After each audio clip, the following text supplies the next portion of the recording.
Hello, everyone, and welcome to episode 234 of the Classic Elite Podcast. My name is Scott, and my co-host Dustin got the blue shirt memo today for podcast recording.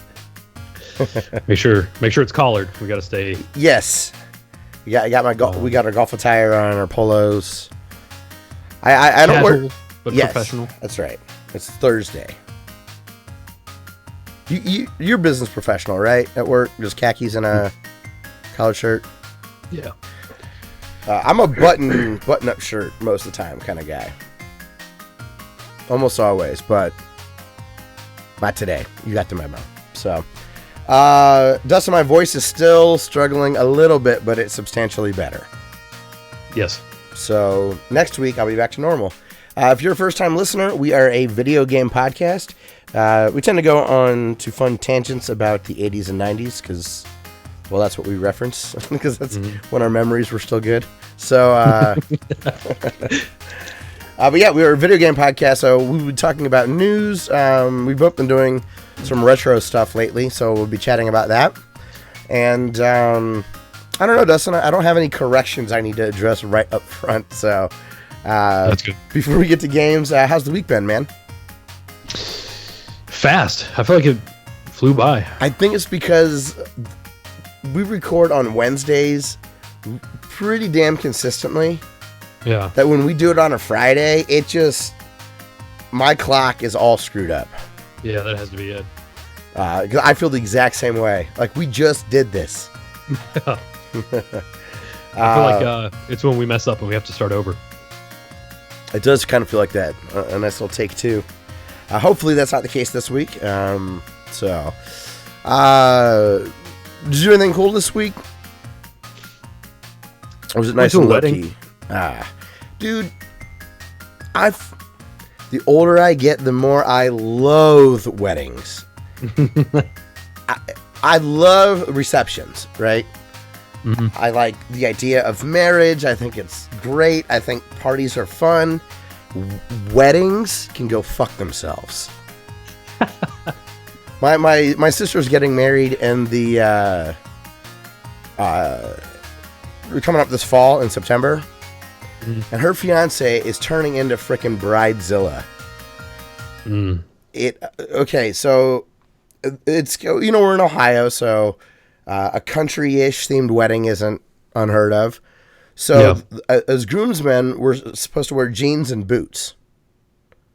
Okay. The amount of money I have to spend on particular jeans and particular boots is substantially more expensive than a tuxedo rental would have been. And it's all under the guise of, oh, well, it's jeans and boots. It's like super cheap. If you're going jeans and boots for a wedding, you should say wear the jeans you have and the boots you have, right? Yeah. Isn't that the whole point of it? And I don't wear boots. No. $100 and some that I can't take back and return. It's ridiculous. Kids in their 20s shouldn't get married anymore. Have kids out of wedlock and figure it out when you're in your 30s, I guess. I don't know. It's just driving me insane. It's like, it doesn't matter. Save that. I would rather just give them that money to put towards like a down payment on a house or something. If you're going to be casual, just say wear whatever you want. Well, that's the thing, is it's faux casual. It's hipster casual. I got to spend 3 hours to make it look like I rolled out of bed. I'm heated. I'm fucking heated about it. So I will move on. Man, all I had to do was put on a polo and some khakis. And I'm fired up, right? That should be my wedding attire. I guess I'm just burnt out. Like, I'm 34. Yes, 34. And I've been in enough weddings. They're just outrageously expensive now. Yeah. If you're invited in a wedding, at least in my part of the country, if you're invited to be a part of the wedding, it will cost you something that has a comma in it, guaranteed. Between bachelor party, gift, attire, all this crap. It sucks. Whatever. But we're gonna talk about all I had to do was show up. Yeah. Sorry. It's just my brother's been hilarious though. I don't know anybody in this like text chain. Mm-hmm. And my brother's like dropping Can I wear snakeskin boots? He's just like trolling. It's awesome. It's frustrating. Like, who cares? Go to the courthouse and have a big party. What's wrong with that? I would also fail in high school now with like prom-posals. Have you seen this? No. That sounds like a nightmare. It's the super extravagant way of high school kids asking each other to prom. What? Why? No. What? Oh my God. I don't know if I should encourage you to go down this rabbit hole or tell you stay away. It gets insane. This is not hyperbole. Way more extravagant than your average engagement. I get it must be social media. Oh, it 100% is, because you have to up it. It's funny. Yeah. I was complaining to my mom about how expensive weddings in general are. And I said, Mom, those Instagram, because she started talking about how bachelorette parties are insanely expensive, where they will, like my sister was invited to one for her friend, and she was told to bring $800 in cash. And they're expected to bring like a gift, and it was for a weekend in Chicago. It makes it a lot easier for when you get robbed. Yeah. You just throw it up in the air and just run. Just rains for them. Yeah, it's a diversion. But it was just, I lost my train of thought, but the absurdity of the extravagance is absolutely insane. Man. I want to play golf, man. I want to buy retro video games. Right? I can't be making sure that I look good in a photo you're never going to look at. But outside of that, Dustin, I got my hopes up yesterday. I was driving to the pharmacy and I saw someone rollerblading. Okay. I'm like, it's back. It's been so long since rollerblades were cool that they're back again. No, once I got closer, it was a dude our age, just still rocking the rollerblades, which made me feel good, like, good on you, man, but it would have been rad to be like, the trend is back. We'll see rollerblades ever. I rollerbladed so much when I was a kid. Did you get to do it?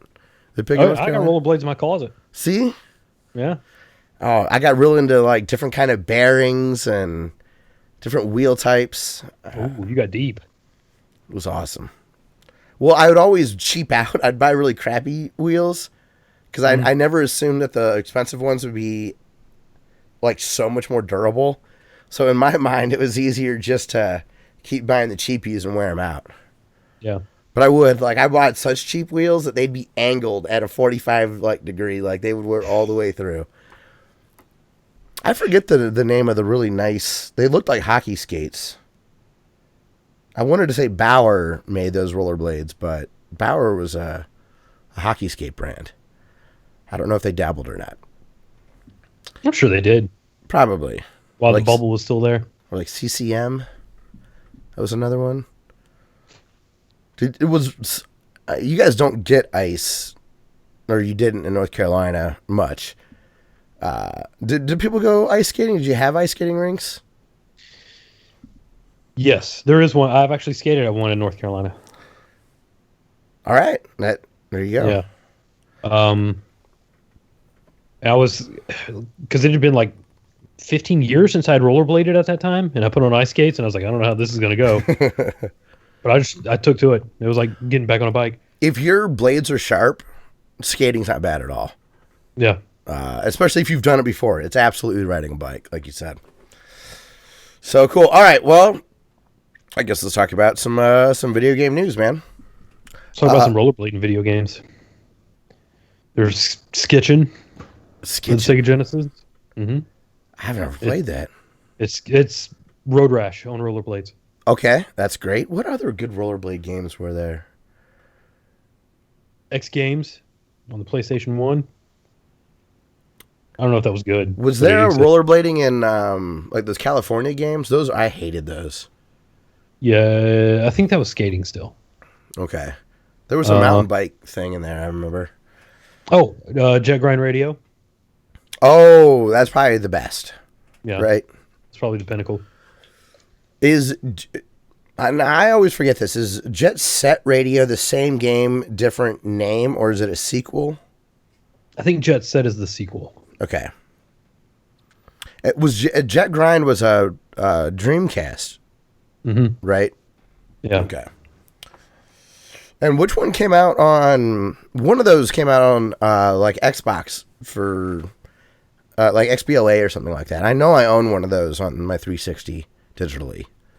I think it was Jet Set with music stripped out. Oh, that'd be a bummer. Oh, it's just Offspring. Okay, before we get to gaming news, I swear we'll get there in a second. But I wanted to ask you this question last week because I caused some controversy at the Indy 500 with this. Okay. So this girl asked if you could make any band disappear, what band would you choose? Okay. Do you have an answer? Is there one that I guess just answer that? Like I won't even qualify it with anything. Is there one that you'd like to? If I can make any band disappear, It's just like their music. We're not like trying to kill people, you know. Right. They just never got together. They never made it. Yes. I want to say Nickelback, but that's the easy answer. Everybody hates Nickelback. You're halfway to this conversation already. Because I had the same thought. I was going to say like Nickelback or Creed or something like that. But I'm like, no, I never run into them. They never enter my audio sphere. So they're never annoying to me. Like, yeah, they're dumb, but it's not, it's not, I don't have to deal with it. Yeah. Like, I'm sure kangaroos can be bastards, but I don't have to deal with them, so they wouldn't be what I'd get rid of, you know? Right, yes. So who else? My answer, which,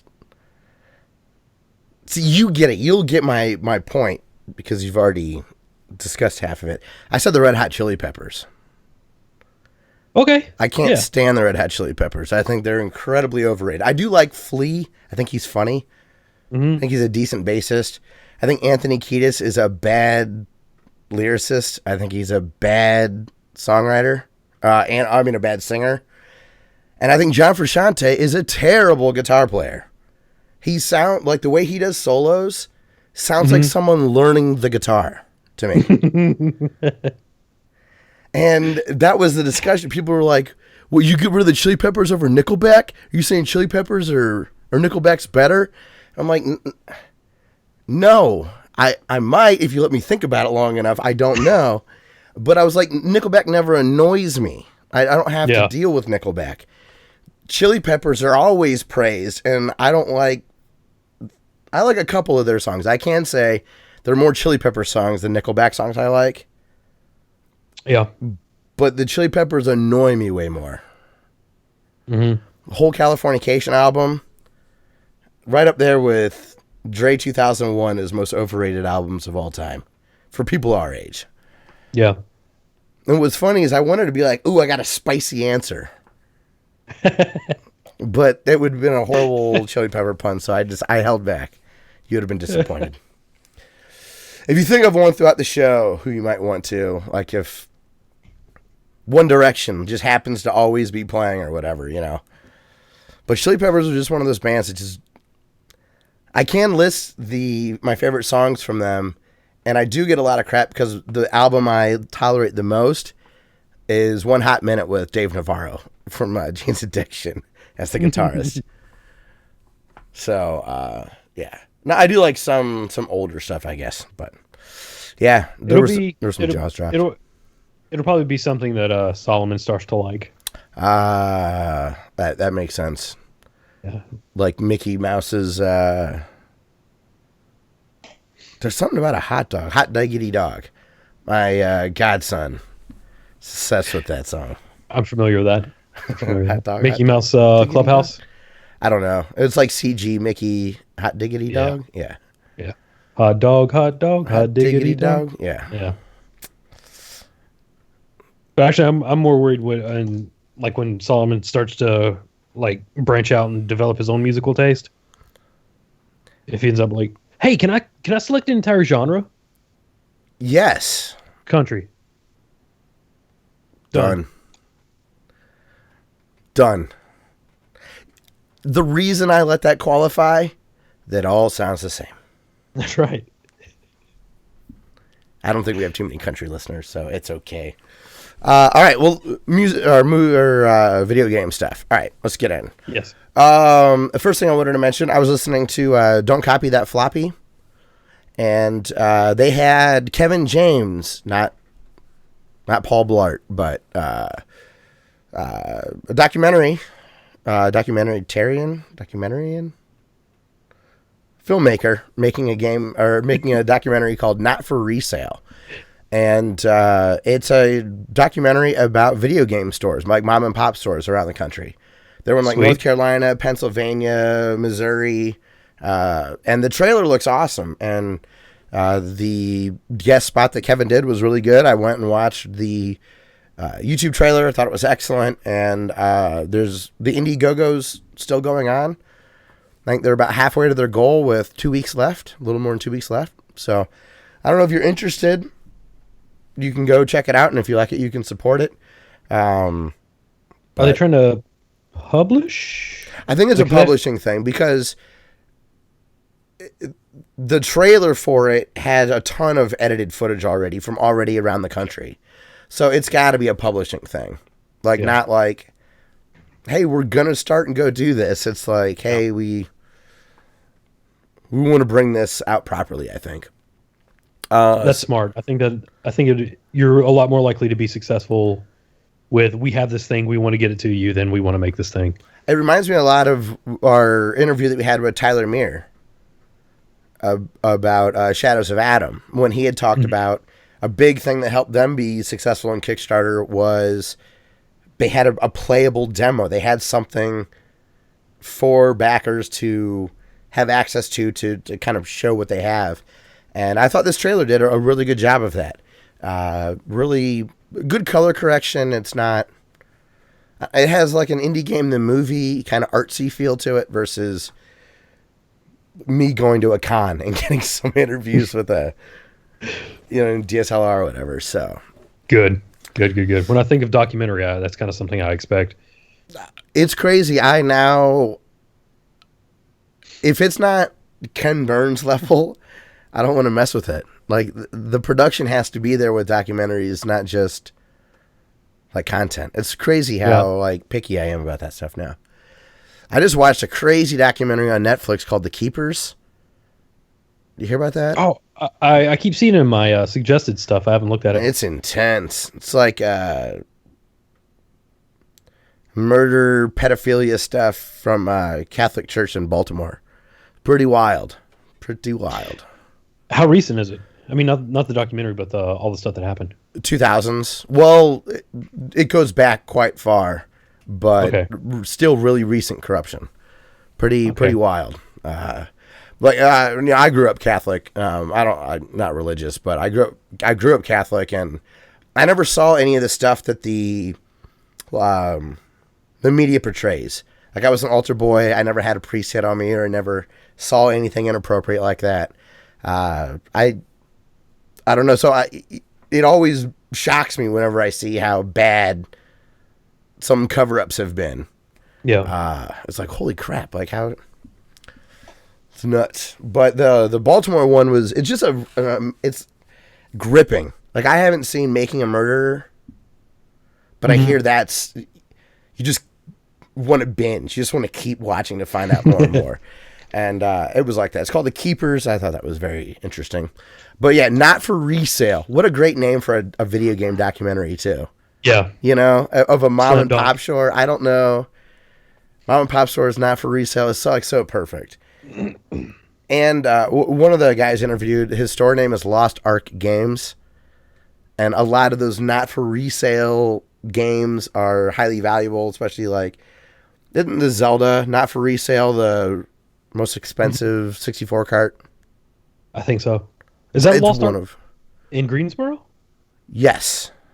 Huh. I've been there. There's definitely a Greensboro, North Carolina, in the trailer, and there's a lost ark in the trailer. So, if you go to my old channel, you can see me beat Castlevania on their Play Choice 10 in that store. shocker. That's pretty cool. And Chewy's in that. Chewy went with us. Really?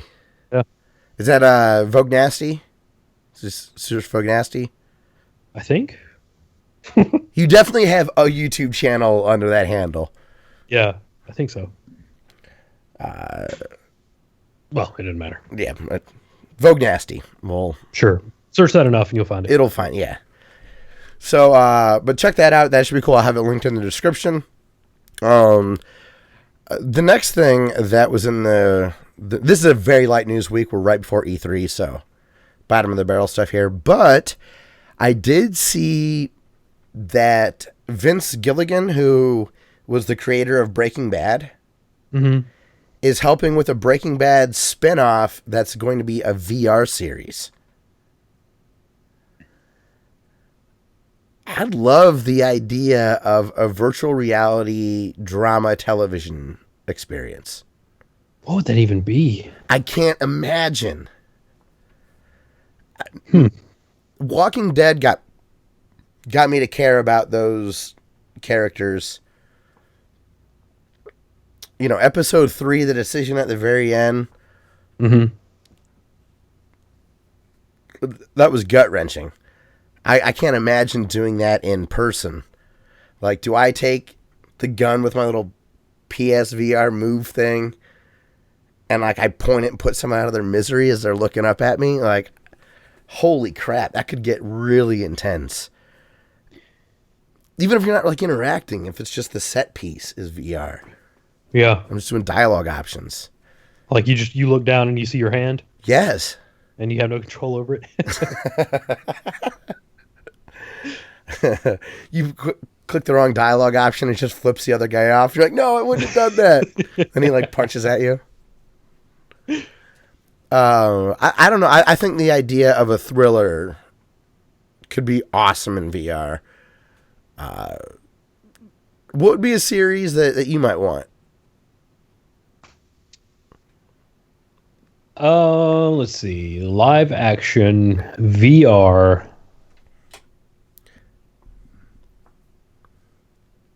'24. Oh, that would be awesome. Yeah. You could be at CTU. Chloe's right next to you. That little ring used to be my text message chime. Oh, sweet. The doo-doo-doo-doo. Yeah. That would be, 24 would be excellent. Any of the fantasy shows. I think Merlin would have been good, even though that was a cheesy, like, ABC. Just medieval and magic would be fun. But a drama is really interesting to me. I would think that you'd want to go with, like, humor or sci-fi. But the idea of being in a real house with real drug dealers or whatever, I could see that being incredible. And Vince Gilligan's a good story writer. Huh? You could just fall in with the wrong crowd. You wouldn't even have to buy a VR setup. Well, yeah, but I can't take the wrong crowd off my head when I make the wrong dialogue option. I won't have to go get my carry conceal for real if I just do. I love the idea that Vince Gilligan, the creator of the show, is going to be involved in this. Yeah. That should be exciting for any like VR enthusiast and or Breaking Bad enthusiast. Absolutely. Ooh, The Shield. Oh, that would be good. I would want that one more than 24 now that I think about it. That one, yeah, I could see that. Yeah, that was more like gritty and grounded. Just hanging out with Vic Mackey. 24 is silly. Like, it's just... I love that show, but that is silly. I don't know why Breaking Bad seems more plausible to me, but it is. Hi, Hest. How you doing? Thanks for joining. Did you say hello with a question mark? Because you can't hear us. That's always a concern. I need to screw that up. I'm getting levels on here, so we should be good. Yeah, I'm cool with Breaking Bad. I think that'd be a good one. And I opened it up in a window and heard audio, so we should be good. All right, cool. Next up, Ars Technica did a crazy deep dive into Xbox Live usage. As it turns out, Dustin, nobody cares about Xbox 360 backwards compatibility, except for me. I might be the 1% that's moving the needle because I enjoy that stuff, but they found such a low amount of usage for the 360 in this Ars Technica analysis. Like they were worried that the data was wrong because it was so few people. Man, it's a great PR thing, but we all knew that nobody really cared about backwards compatibility. Well, hey, Hess, thanks for joining. Yeah, we are a video game podcast. If you do care, then you probably just have your 360. I think that's the point. And the install base of that is so huge. Enormous. Yeah. It's just, I wonder how much time they spent to make that work to get no yield other than headlines. Yeah, but were the headlines worth it? Did they sell enough systems on that? There's no way, right? I don't know. If if you're a kid and you're like, look, I can play my old games on this one, that kind of thing. I mean, it blew me away to see how many of mine transferred over. Yeah. So, and Hest in the chat saying that they still play Skate 3 on their Xbox One. Yeah, I mean, I got really into Soul Calibur 2, that HD remake. Like, that's all. I started playing Burnout Paradise. Ooh, man, that's a great game. It's my only way to go back and play good. Oh, they're not backwards compatible, but I'd still play those Tiger Woods games from the mid-2000s. Like Tiger Woods 04 was one of my favorite sports games ever. Stupid EA. Let me play that again. And I guess on the 360, now I don't know if this is in that Ars article. It's very long and dense, so I didn't read through all of it. But another podcast I was listening to, they said they saw some studies recently that people watch more Netflix than play games on the 360, which I believe, but it's just a streaming device now for a lot of people. Which makes sense. I mean, if you think about it, it's pretty incredible that the 360 is able to do as much as it is. Remember when that thing launched? Yeah. No HDMI, the blades. No, social media wasn't a big deal. Like Facebook, you needed a .edu email account to get a Facebook page. Yeah. When the Xbox came out. PS3, you had to have. They sent you a disc that you had to put in the system so you could stream. The Wii was like that. The Wii had a disc too, a Netflix disc. I still have that somewhere. E3 prediction, Hest is asking. That's Hest YT. I'm guessing that's Hest YouTube. So check out their channel. I follow it so I don't know, at such a high level. If I were to give a prediction, it would just be me picking a prediction I heard on like Giant Bomb that I thought sounded reasonable. Yeah.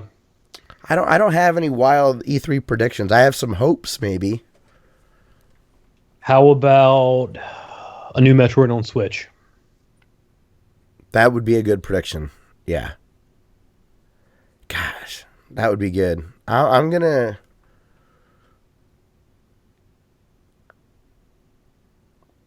I don't know. I'm thinking that. All right, Xbox Scorpio is gonna be heavy, right? Mm-hmm. So what's going to be their jaw dropper for the Scorpio? I don't think they'll lean on Forza. Yeah, but high def Could cars look great. they look amazing. They will show off the hard. I don't think that'll be their. I think that'll be announced, but I don't think that'll be their. You got to play this on the Scorpio. Would they be ballsy enough to do Halo 6?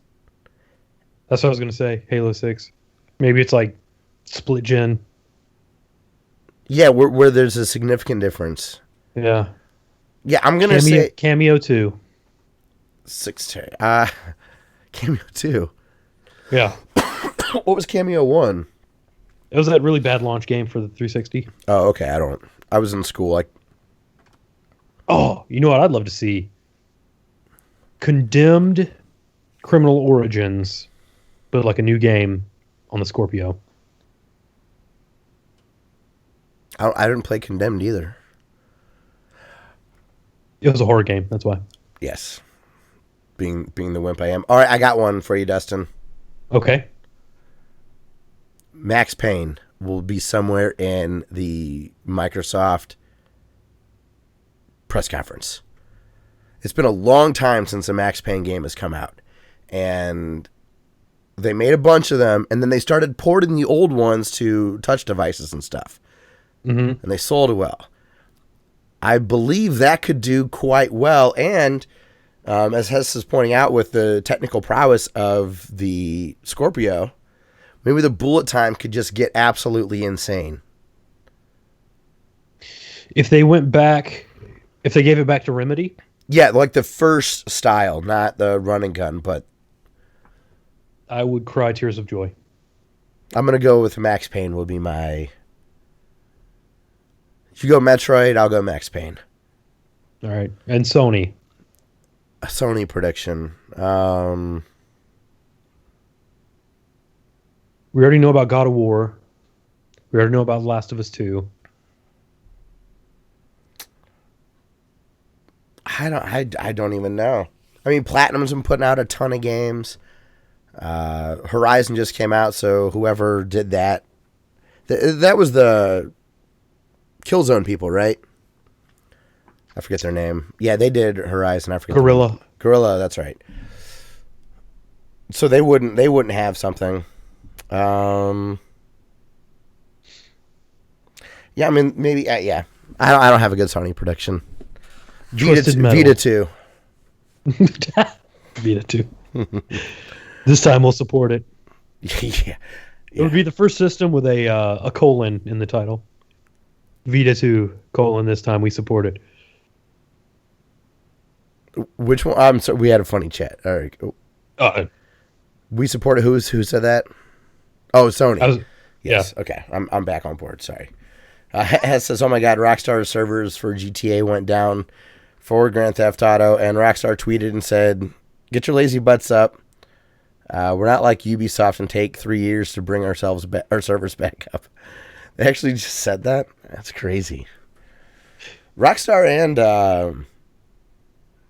Ubi go to head a lot with the open world nature of the games. Mm-hmm. Yeah. Xbox Live Gold this month. Watch Dogs 1 is one of the games for Xbox One. That was too many ones in there for Gold this month. That's a good free game. That's what I thought. I thought that was... The Sony ones were terrible. Maybe I'm wrong and I just hadn't heard of them, but nothing piqued my interest out of the Sony games this month. PS Plus seems to have gone downhill. Well, it's been out for so long and they did such a good job, you can't... There's only so many excellent games to give away, right? Last of Us Remastered. That's what they should do for E3 to get people psyched for Last of Us 2. They already did Last of Us Remastered. They gave that away for free? Oh, no. Sorry. I thought you went fully back to, like, Sony predictions. That would be excellent. Yes. If Naughty Dog could get PlayStation, or, yeah, they get Last of Us Remastered as a PSN game would be incredible. Yeah. I'd immediately put my PS3 version up on eBay, and I would know that I have to play that. All right, what's it? Now, did you see this next thing I have in the notes here? Mega Man Legacy Collection 2. It's going to be Mega Man 6 through 10. 7. 7 through 10? Yeah. 6 was on the first one. True. Okay. It's going to be, 7 through 10. And only PC, PS4, and Xbox One currently. They say they may try and do something for Switch or 3DS. Right now they're just concentrating on those 3 platforms. But it's going to have some extra stuff in there. Like you're going to be able to play as Proto Man and Mega Man 9. Oh, okay. And oh, yeah, because that's a DLC thing. really cool thing, it's going to have a music player. So you can listen to the music. That's awesome if that would have been in the first 6 games. Yeah. I like that music better. And another disappointing thing for me is no X. Really? That'll be number 3. It better be, 3 because and 4. 9 and 10 barely qualify. They are excellent games, but those are just homebrews. Come on. But they're good. They do fit, but I don't know if they're legacy. They're last gen, right? I mean, kind of defeats the purpose. yeah, it was a new game in 2010. Yeah. Come on. Who are you kidding? I guess it is. I guess it is 7 years old at this point. But still just last gen. So we're not 10 years. We're not at... Yeah. And all I know about 7 or 8 are like parody videos that people have made about the airs of those games and how silly Yeah. they are. There was a DJ Cutman Mega Man song I used to really like, and one of the voice samples was from Dr. Wily or something like that. Like, there's a really weird pronunciation of Wily.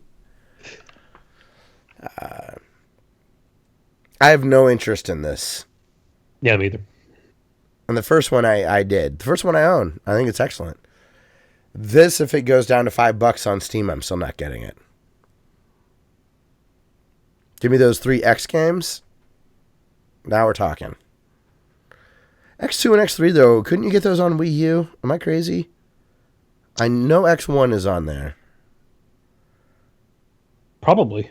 You can probably get those. Those are really expensive. That's why that stood out to me. Yeah. Like Those Earthbound. are really, really high cards. My buddy's got both of them. Or he's got the whole collection. I was like, geez. And he got them like day of. My buddy Matt that I'm playing D&D with. Sweet. He had all that stuff. He got Chrono Trigger day it came out. I'm like, damn, Matt. How'd you know about that game? Like, I don't... What? Did he sell drugs? How did he have that much money? His parents did. Psychiatrist. Son of a bitch. With your rich parents. Dude, it was amazing playing it over at his house. He had like some of like the neater toys, but the most fun was they had this like big gorgeous dog in this cool property in the woods with a big pond and stuff, and this awesome swing set. So we would we'd pretend like we were the soldiers from Aliens. All right. And he had like big Nerf gun stuff. It was sweet. Good times. And his dad was really fast and athletic, so he'd put on this Ganon mask. I don't know how he had it, but he had this Ganon mask. And he would chase us as though he was like the alien. It was awesome. Cool. It was like super, super fun. Yeah, Don was so fast. I don't know how. He was cool. It is cool. They're still with us. Yeah, Mega Man Legacy 2 collection, worth noting.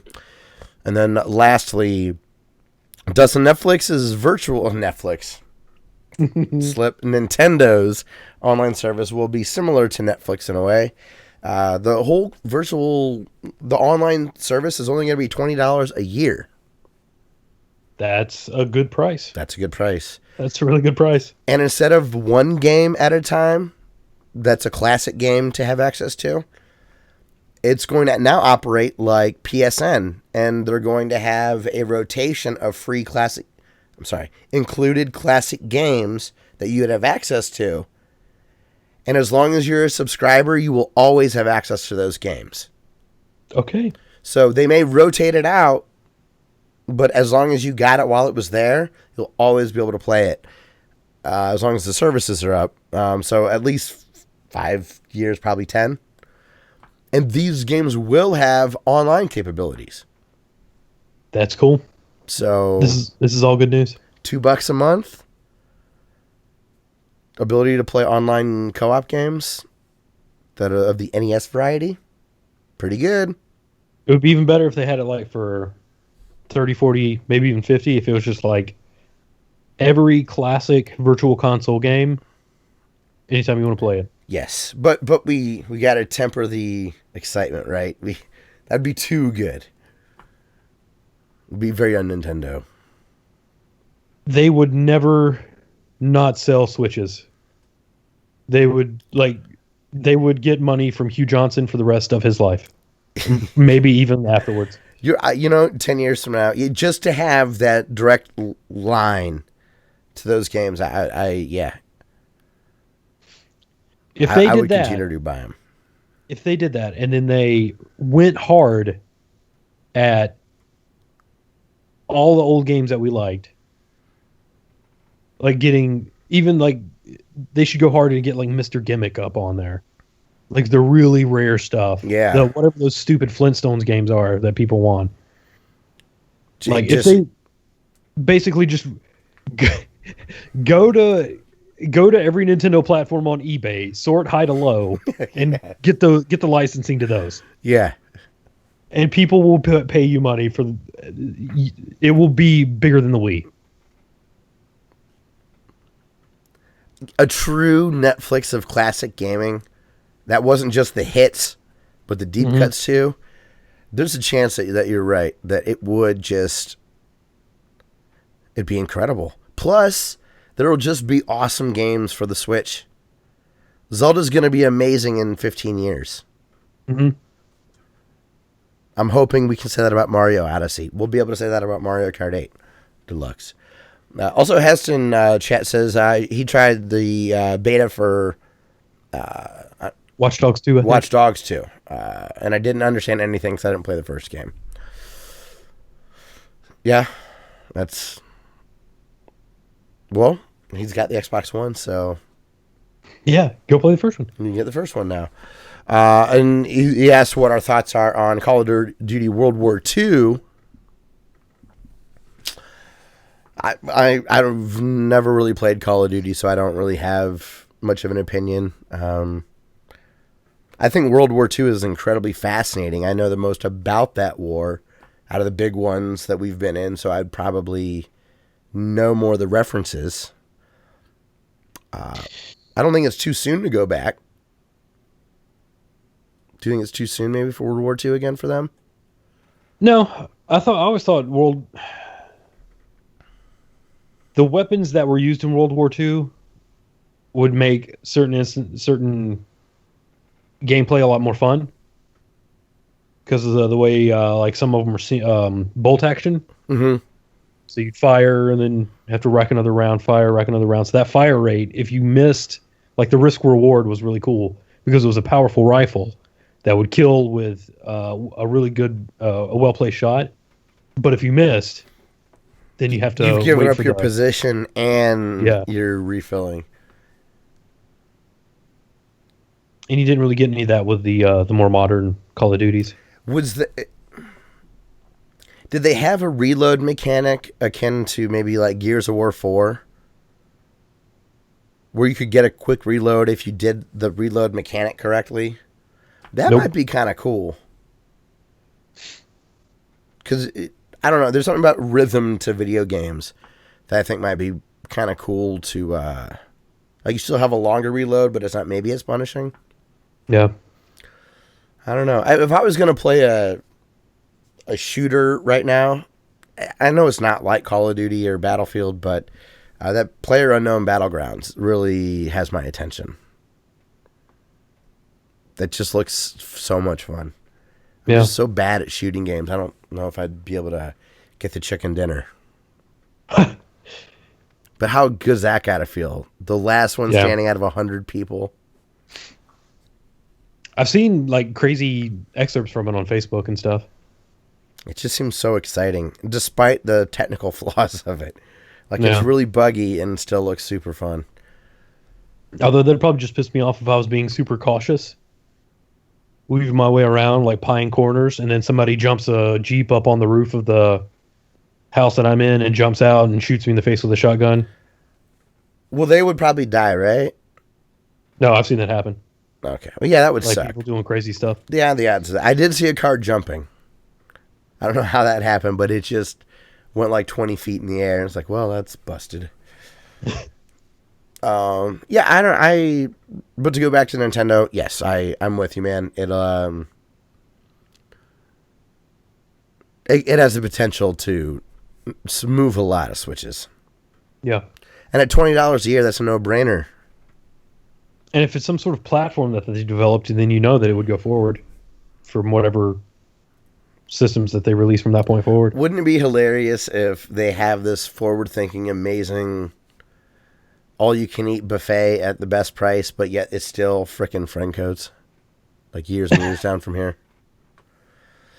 So, all right, well, Dustin, it is time for YouTube channel of the week.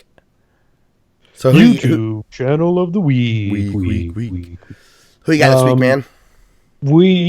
This week is going to be Deus Deacon.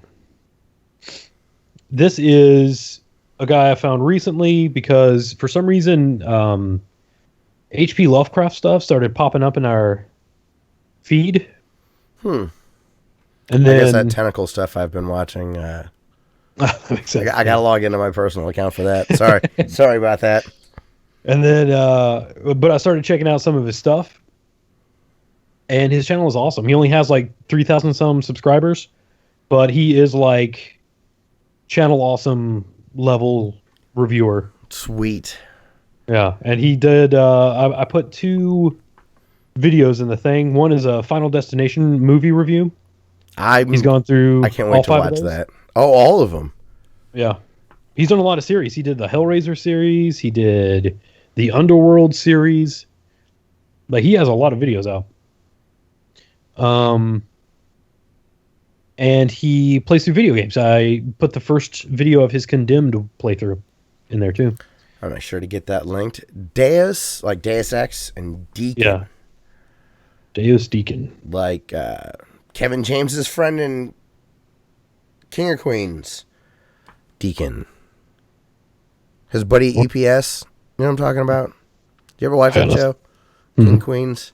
I was a big, I had a huge crush on Leah Remini.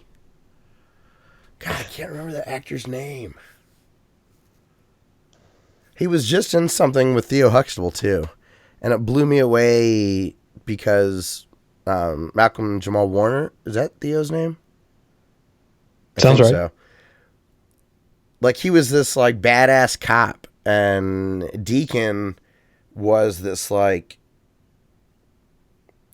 bodyguard that needed to look after. It was someone like the Kingsman or something, like a movie like that.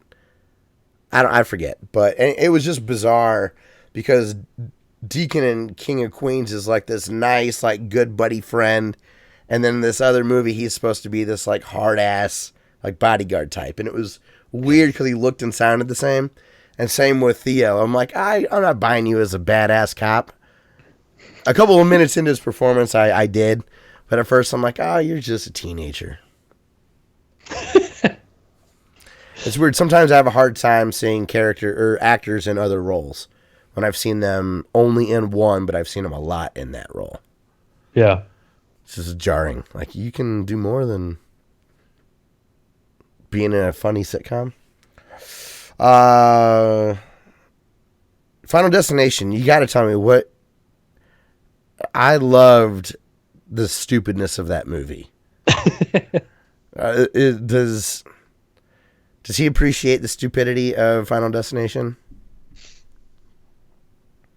Would you say like more like a Stuckman, like technical look at it? Kind of midway. Okay. He's not super comedic. He does throw jokes in there, but he is pretty technical in his analysis. Okay. That was a Devon Sawa joint, wasn't it? Mm-hmm. Yeah. I think that was like the last. That was like the tail end of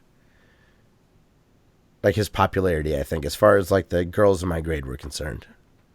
That was so weird because he was in the first one, and he was top billing, and Ollie Larder was in it. And for the sequel, he didn't come back, but she did. And now nobody knows who Devon Sawa is, but Ollie Larder is like big name. She's everywhere. Yes. I remember her really the most from Heroes. Yeah. She was excellent in Heroes. Well, just that first season of Heroes is some great television. Yeah. I heard some people complaining that the new Marvel series is just a ripoff of Heroes, just like basically the same thing, down to like Hayden Panettiere's cheerleader character. There was somebody that looked similar to her playing a similar kind of character. Huh. I'd still watch it. Has Marvel in there. What is that, Powers? Maybe. That sounds right, actually. Okay. Sounds right. So, all right, man. Well, what have you been playing this week? So Saturday, I think it was. I finally got. Okay, so I've been having trouble with my HD PVR. Okay. I'm pretty sure it's software. Honestly, I think what it is my SSD is about to start having problems. Really? Because occasionally my computer just won't boot. If it's shut down, it won't boot. Like it will get to the Windows screen will pop up, and with Windows 10, you know how the Windows screen will pop up and then you'll get the little circle in the bottom? Yeah. And the circle is it coming up. The circle never happens. That also can be a bad RAM stick too. Yeah, maybe that's it. How many RAM DIMMs do you have in? 4. Yeah, I would. I'd try to run one at a time, and unfortunately, each slot, which is tedious as shit. But you might be able to. I know booting. I've had booting problems with bad RAM before. Yeah. Likely, if an SSD was having an issue, it's not like a mechanical hard drive where you can feel it dying. It's usually just like it's working and now it's dead. Okay. It also could be your power supply. If you're not getting a consistent voltage. Gotta love PCs, right? Yeah, like the newest components in my PC right now are years old. Yeah. And the oldest ones are coming up on probably a decade old at this point. So you haven't made any PC upgrades, and you had a mid-range trending towards aging a long time ago in 2012. Yeah. Was it 7870 I have? Yes, I think so. I'm pretty sure. I had a 7950, and I remember the numbers being closer, but mine was a little higher. So I bet that's right. Mine died, though. My 7950. I should have been minding my Bitcoin, man. But I wanted to ask you about that because I noticed I watched some of your Castlevania II video. Mm-hmm. Did you intentionally leave that unlisted? I didn't. That was by accident. I just realized it today and listed it. Okay, cool. Because it had like a changed thumbnail, and I went and looked, and it sounded good and it looked good. I'm like, I wonder what happened. I just forgot. Okay. But see, I don't play PC games, and my graphics card still works. That's true. Done. Consoles for life. But yes, that's why there haven't been any Cyberpunk Saturdays. I've been trying to kind of figure out what's going on with that. I have another gaming edition one, but you said you think it's software, so I think it's. I don't know. I haven't taken the time to stop and try and diagnose what's going on. Yeah. You might be able to just ignore that software completely That's what I've been doing with OBS. Yeah. Is ignoring the Elgato software and just picking it up. So you might have good luck with that. I think because it's a hub-hog, the OBS doesn't see it. That's lame. Yeah. But if I shut my computer off enough times, it usually comes back up and starts to work. Turn it off, turn it back on again. Eventually it'll work. That's why you're an IT pro. Yeah. But Saturday, I finally got to play some Castlevania II Belmont's Revenge. And I almost beat it. Like, I got really close to beating it. I assumed you did because it was like an hour video.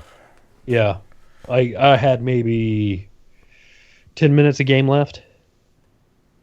But I started drinking coffee. Like, I woke up and I was drinking coffee and I started playing.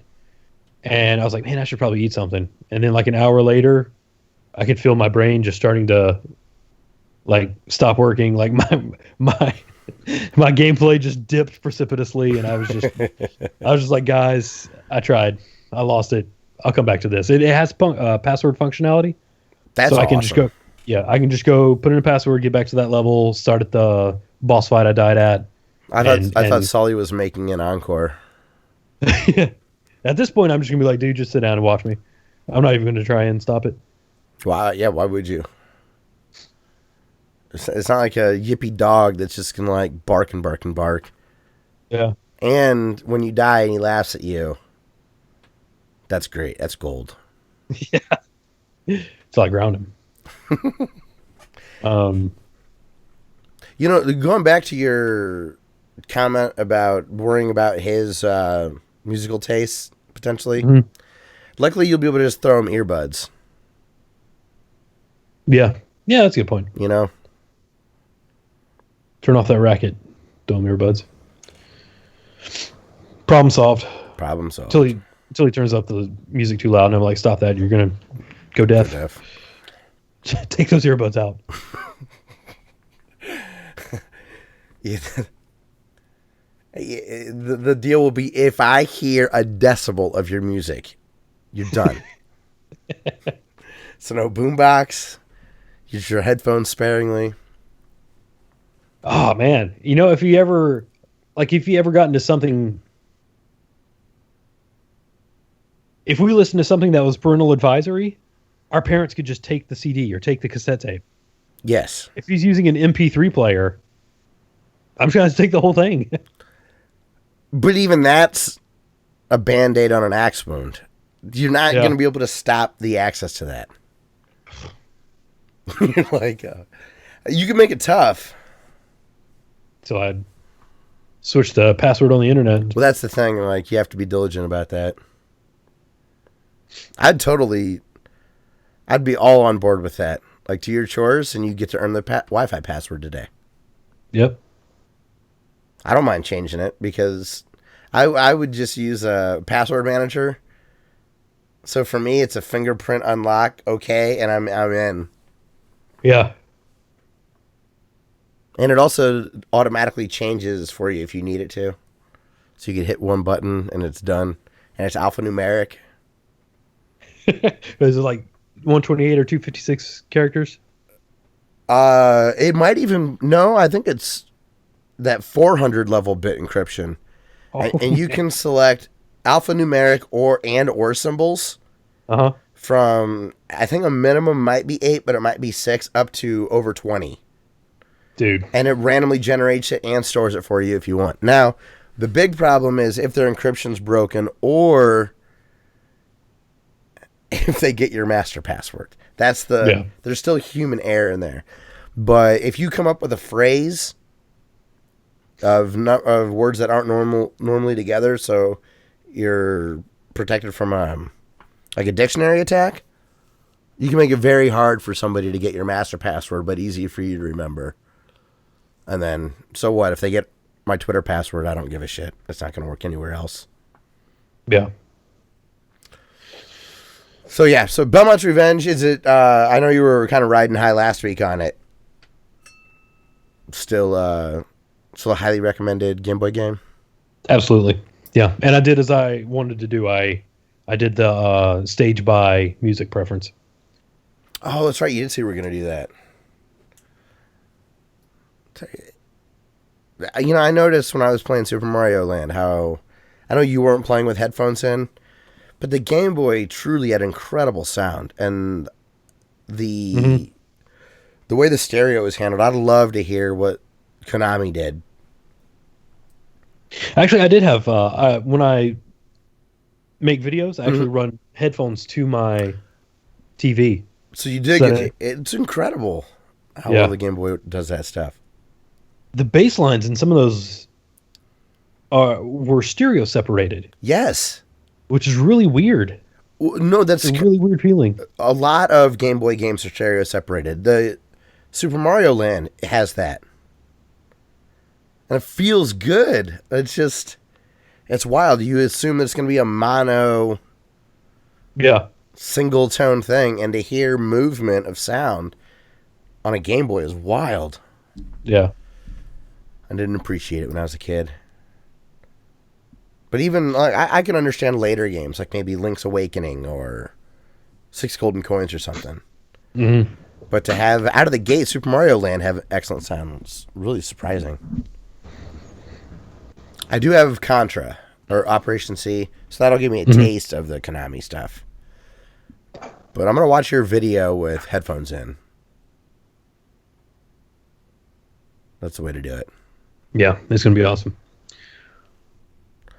I liked. I could see the interface like pop up briefly of the Game Boy adapter.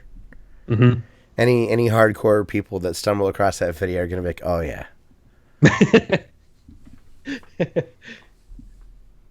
GameCube adapter for the win. Cool, and then also, I finally got around to playing some more Resident Evil 7. I played another hour of it. Okay. And I ran into...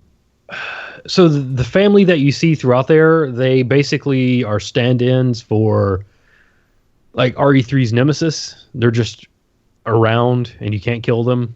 Okay. So you have to run from them. And that's kind of annoying because I want to stop and like explore and look at all the stuff in the level. So I don't like that very much, but I think it's pretty clearly... I got far enough. I think it's kind of delineated between like here, you'll have to worry about the guy walking around randomly finding you and you have to avoid him. And then you go through this one part and you don't. Okay. It's just the way that you open the door to get in there. I don't see that character following you. I could be completely wrong and he's going to bust through a wall and make me pee my pants. We'll see what happens. But I met the first enemy where I could actually like shoot it and kill it. How far out of the house, like that opening house? I'm still in it. But really? So, well, okay. All I've seen is the demo played all the way through. Mm-hmm. And it was in VR, so maybe I was under the impression that that whole beginning part in the house was just the demo, and then you found a key, and when you try to go outside, the demo ends. So I assumed everything else took outside. Did you ever get a key to go out of the back door? I don't even remember. I don't think so. I remember going up into an attic. Yeah, where they had like the mannequins and stuff. I think maybe it does, and because the demo ends with him going like, "Hey, welcome to the family," and he hits you. And I think that's what happens in the game. Oh, okay. And then you just wake up in the next part, but you're still in the house. Gotcha. I was hearing you describe some of that stuff. It made me wonder if VR compromised some of the gameplay. I've heard that it's a lot easier to make headshots because where you aim is where you look. Whereas otherwise you're using the D-pad if you're just playing normal. Mm-hmm. One cool thing, which I really like, is they you have herbs that you use to heal, and you find gunpowder, and to make you don't use the herb to heal yourself. You have to combine it with this chemical fluid, and then like you'll get hurt, and you'll see the guy take a bottle of chemical fluid and like pour it on his wound, and he'll feel better. But the chemical fluid also, if you mix it with gunpowder, makes bullets. So it's a kind of you have this chemical fluid, which is a limited supply. Do you want health more, or do you want bullets more? That's a cool mechanic. Yeah, it was really cool. That makes sense for Resident Evil. It's always been tight resources, right? Yeah. But one thing I haven't done is, like, as soon as I see the guy who's chasing me around, I don't even bother shooting at him. I don't try and hurt him. I just run from him or hide from him. So are you not crafting bullets at all then, since that's been your Not yet, but I just got the ability to do that. Okay. And the gun for which it would work. So yeah, if you've had those kind of abilities, that definitely wasn't in the demo. yeah. So yeah, you're further than that by a lot, I'd imagine. That still was pretty. Watching my brother play through that was kind of crazy. Like going down in the basement and kind of reliving memories.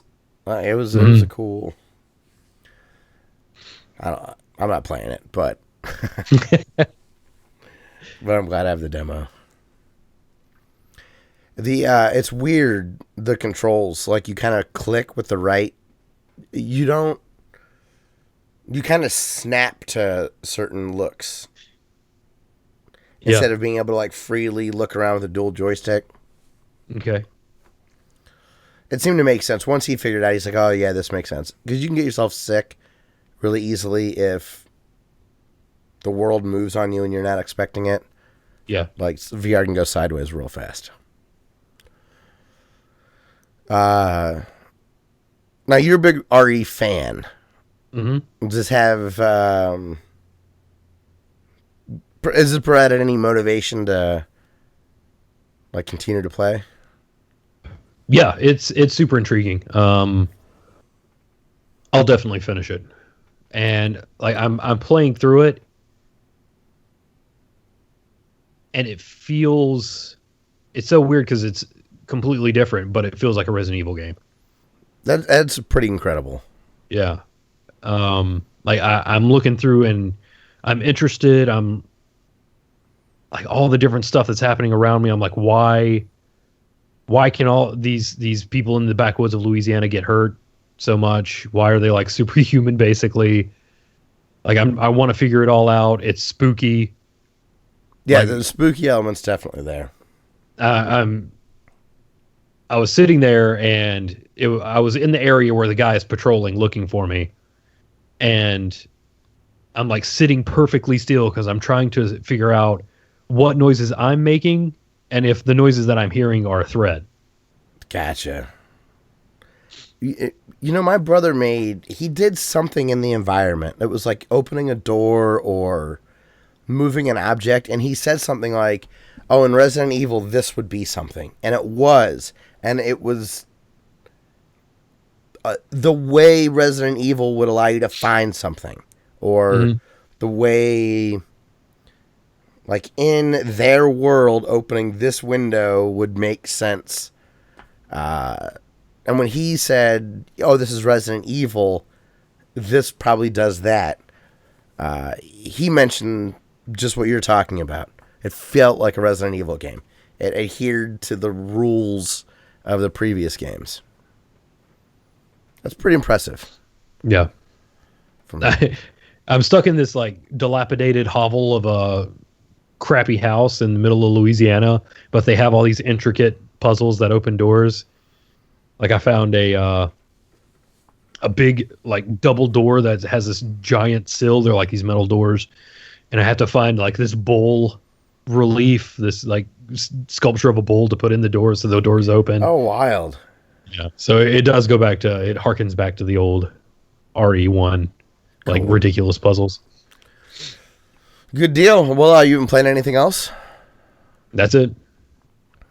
Well, I've got real I haven't been playing much either. You did better than me. I did beat Super Mario Land on stream. So that video's up if you want to check out our YouTube channel. Looks good. Super Mario Land is super fun still. It's simple and it's easy, but it's an excellent game. What's crazy is I think most people that are into retro games know who Gunpei Yokoi is, and that he is the designer of the Game Boy. But he invented the D-pad to make the Game & Watches work and all that stuff. He was the lead producer of Super Mario Land. That's cool. I had no idea. I think it's really neat that the guy that designed the hardware oversaw a major launch title. It's just, there's something really intimate and cool about that. And you can definitely tell that it's somebody that understood Mario, but did his own thing, and it took complete advantage of the system. Yeah. Very impressive. There are little things about that game that really surprised me. Like, you get hearts to get 1-ups instead of a different colored mushroom. Yeah. And that's probably just from a palette perspective. It would have been hard to get the shades different to differentiate. So those things were tiny. Yeah, they were. Now they redid it in 6 Golden Coins. That looks more like Super Mario 3. But I made a comment that Mario's mullet in Super Mario Land reminds me of like some Phil Collins, like out of the back, just like 80s. So that game's great. Also, there's a cell phone game I've been playing called Archery King. And it's a kind of a free-to-play game, like microtransactions in it or whatnot. But it's basically head-to-head archery. Okay. And you use your finger. You're in a first-person perspective. So you see your bow drawn, and you're looking through a sight. Mm-hmm. But your sight is constantly drifting, as though you're like a real human. It's always bobbing and drifting a little bit. And you drag your finger to build momentum one way and kind of bring it back. And then there's wind to also adjust for. And you go head-to-head with other people. And there's a bajillion people playing it. So it's fast to find new games. It's really, really fun. I've not been tempted to upgrade my bow outside of in-game currency. Mm-hmm. And with the in-game currency, you do entry fees and go head-to-head with people. So I bet 25,000 gold and 50 grand is on the line then. And that is how you can quickly upgrade, like betting all you have against somebody and beating them. Now you can lose everything too. But the house always takes a cut. So if I bet 5 grand, my opponent bets 5 grand, I'll win 9,900 if I win. Okay. So it's like real, like if you go through a bookie or you're in Vegas or whatever. Like, yeah, I won $100, but you got to give me your commission for fielding the bet kind of thing. But it's great. It's super fun and it's easy. And then lastly, I fixed my old cell phone. The Nexus 5X from LG. LG, you get a huge round of applause. It is insanely easy to repair that. Cool. Like, I bought a screen with the housing in it already, so it was basically like ribbon cables in the form factor. Mm-hmm. It took 2 weeks from China, was $50, and works great. The phone feels brand new again. It's pretty wild. I got motivated awesome. Because the Android O beta came out, and the 5X will get it. I won't upgrade my everyday phone to a beta build of software, but I'm doing some testing of a Motorola device that was sent to me. So I'm trying on a couple of different devices and stuff, and it's cool. It's fun to tinker. And it feels satisfying to repair your phone. Yeah. But they use screws. they used mechanical retention to hold the back plate on. So, like, I didn't have to mess with glue or anything like that. That's awesome. Now, I did have to mess with glue to get the old battery out. That's fine. But the new housing that came with it had little stamps on it that you would, like, peel back a piece of wax paper. Mm-hmm. And all the adhesives that were on the original housing were also there. So, like, my vibrating motor is perfectly held where it's supposed to be. The battery's in the right spot. 10 screws and a little bit of maneuvering the battery, and it went together really well. Ah, that's awesome. It feels good to repair small electronics, even if it's easy. Yeah. Sometimes it's hard, though. I have one of those iFixit toolkits, so it's always fun to justify busting that out for some reason. Like, I need to clean my PC. I can't wait to just get that little PC bit out. And, yeah. Do you have one of these? Look at. I love the design of this. I don't know if it'll focus. This little screwdriver. It's got a pivot on the bottom, so when you're in a PC, you put it on your palm, and you can easily like just unscrew stuff. Or if you've got a lot, you can hold it firm, and it's all magnetized. So, like, those tiny little screws are super easy to just put on, and they stay in place. It's $60 is a wonderful investment. Especially, it's come in handy for retro stuff, too. Yeah. Goofy screws and all that. So, yeah, it came with, like, 64 bits, I think. Which is appropriate for games, I guess. But that's been it for gaming for me this last week. So let's get to a little bit of feedback and call it a show. All right. Let's. Why don't you read the first few comments from Demez, and when you're done, I will. I'll read what you don't. All right. Can we go bottom to the top? Yeah. Alrighty. Dumbass says we got to play some classic retro virtual console games on the Switch online when it happens. That will rock. Hard to find people locally who want to play NES and shit. I'm assuming it instead of hit, like NES and shit. Yeah. It's got to be it. Yes, 100%. I would love to play classic games with you when that comes out. That'd be rad. I got an awesome DS game recommendation, Yoshi's Island DS. It is so amazing, a true sequel. Tons of variety, as all the babies have different abilities. Better than the original. And also, Super Princess Peach is epic awesome. I never played any of those. Me either. Or I shouldn't say those either. I might own Yoshi's Island. Wait. Yoshi's Island is Super Mario 2, right? Yes. What's the platformer on 64 called? I definitely have that. Yoshi. You know what I'm talking about, though, right? Yeah. What is that called? I'm coming up with Yoshi. Maybe it's Yoshi's Island 2. 64? No, it didn't have 64 in the title. No. I'm pretty sure it didn't. It's not Woolly World. For some reason, that's in my head. The Wii U game. Mm-hmm. Giant Bomb was making a joke, going back to his last comment. Super Mario 3.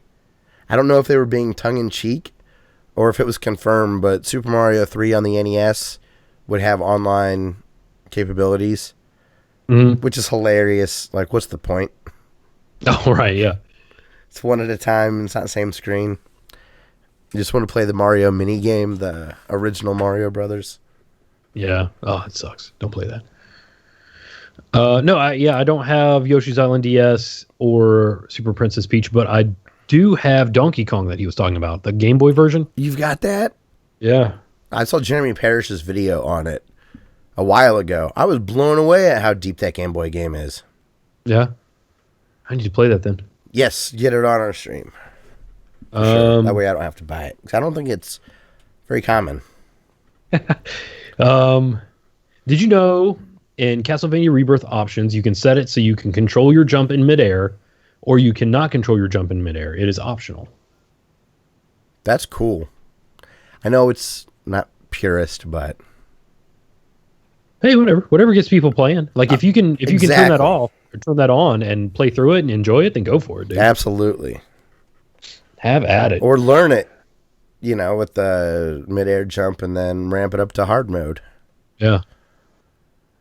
Yeah, I think it's silly when some people have issues with games having easy modes. I love it. Yeah. I also like tough games, but sometimes, like Witcher 3, I was so grateful I could just flip that to halfway through. I just flipped it to easy. I just wanted to know what's going on. I didn't care. The combat wasn't very fun. I wasn't finding enough loot, so I'm like, screw this. Easy battles. Tell me what Yennefer's up to.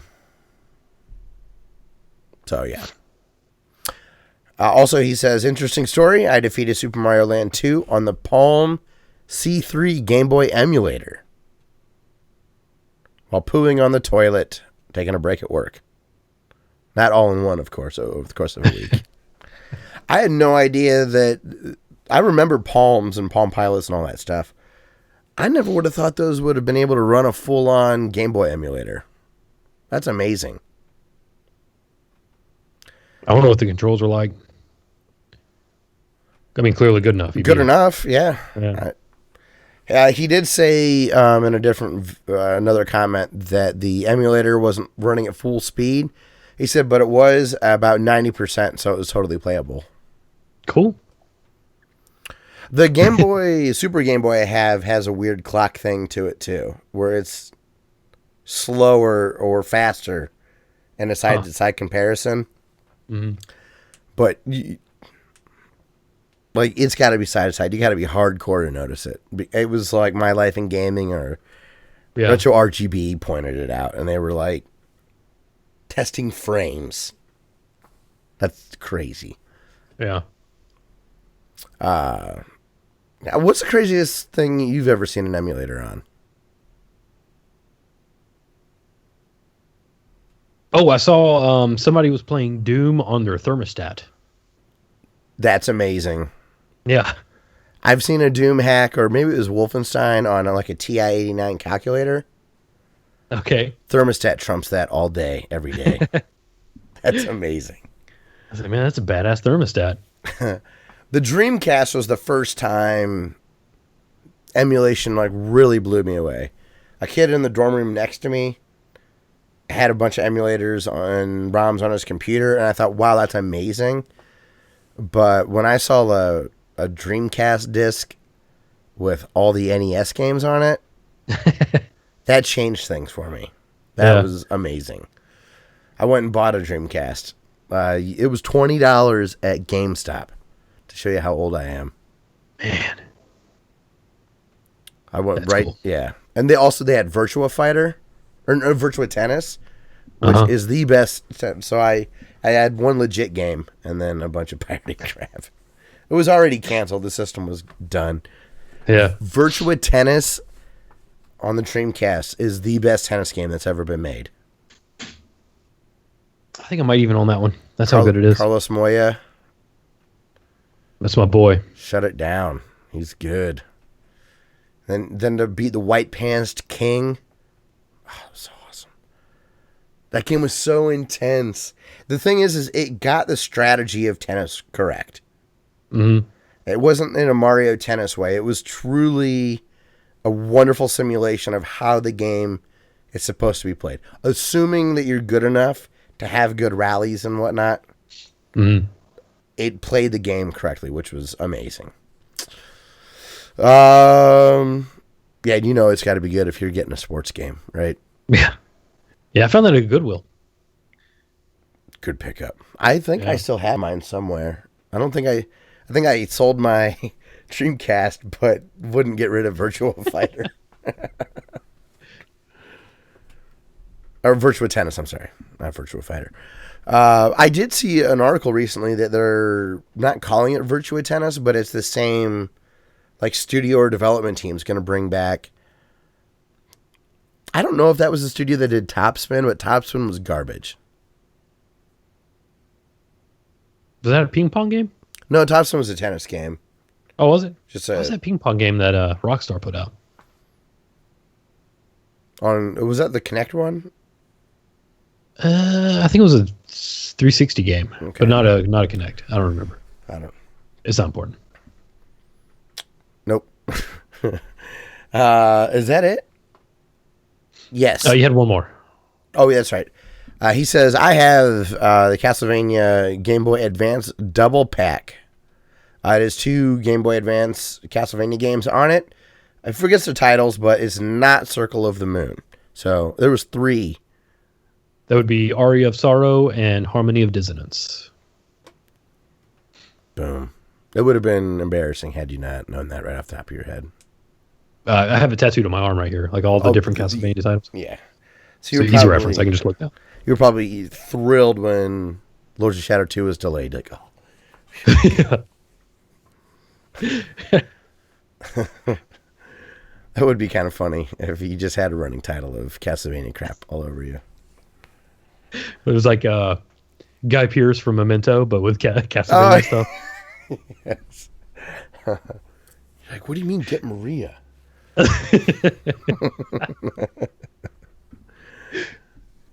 You think it's like something sexual? Go down for Maria. What? So yeah, cool. Thank you very much, Dumez. Also, shout out to Zarek, our good buddy. He went through, I think once a month, he opens up Instagram and just clicks on our pictures and then closes it again.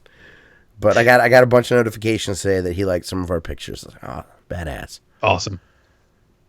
Very cool. I took a really fun one yesterday of, you know, that kind of 80s style. This was the idea, that kind of film trick where you have something really close to the lens and then you look over something like looking maybe at a car, someone driving a car, but it's parked.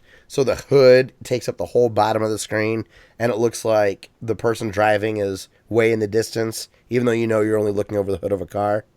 Mm-hmm. I tried to do that with the Game Boy Advance and the Nintendo. So the Super Nintendo like takes up the whole bottom of the photo, and I tried to have the Game Boy cartridge look as tiny as possible. It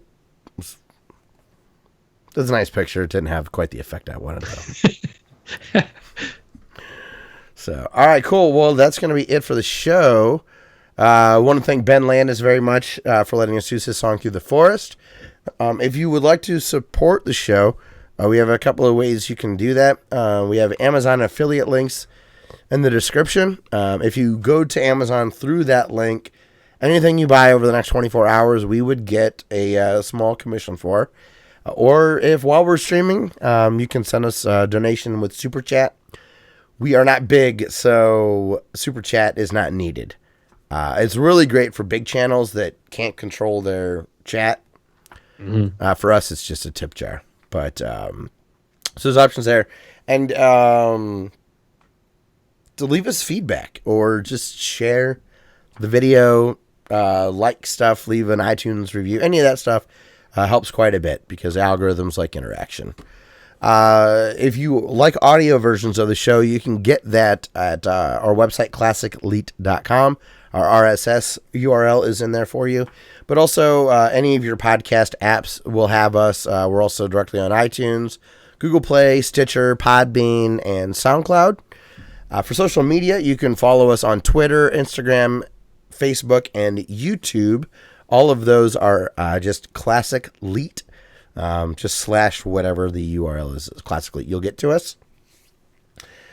I think that's it for this week. So Dustin, I've got another kind of a toe tapper song. Okay. This is it's very kind of upbeat. I don't know. It's got kind of a Japanese pop feel to it. But it's Saber Pulse, who I really like a lot.